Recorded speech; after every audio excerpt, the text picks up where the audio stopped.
Good morning everyone. তো পল্লবী লাইফস্টাইলে সকলকে স্বাগত জানাই। তো আজকে নিজেকে নিজে একটা চ্যালেঞ্জ দিচ্ছি, আর সেটা তোমাদের সাথেও শেয়ার করছি। ভাবছি এবার থেকে 30 দিনে 30টা ব্লগ শেয়ার করব, মানে মিনি ব্লগ বা দিনে আমি ছোটোখাটো কিছু কিছু কাজ তোমাদের সাথে শেয়ার করব। তো 30 দিনে 30টা ভিডিও ছাড়ার চেষ্টা করবো, আর তোমরা অবশ্যই আমার পাশে থেকো। তো চলো আজকের প্রথম ব্লগটি শেয়ার করছি। তো সকালবেলা উঠে দেখো বাসি কাজ করে নিয়ে ঠাকুরের পুজোর ফুল নিয়ে নিয়েছি, ঠাকুর ঘরটা মুছে নিলাম। তারপরে আমাদের ঘর বাড়ি তো সব মুছে হয়ে গেছে। তারপরে যে পাশের জমি থেকে ঘ্যাটকল তুলে আনলাম।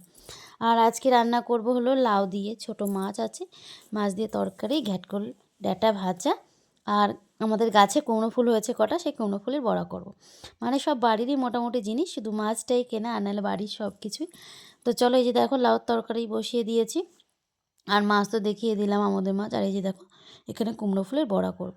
তা 30 দিনে 30টা ভিডিও দেবো, প্লিজ তোমরা পাশে থেকো। তোমরা পাশে থাকলে কিন্তু আমি ভিডিও করার আরও উৎসাহ পাবো। তো টাটা আজকের মতো।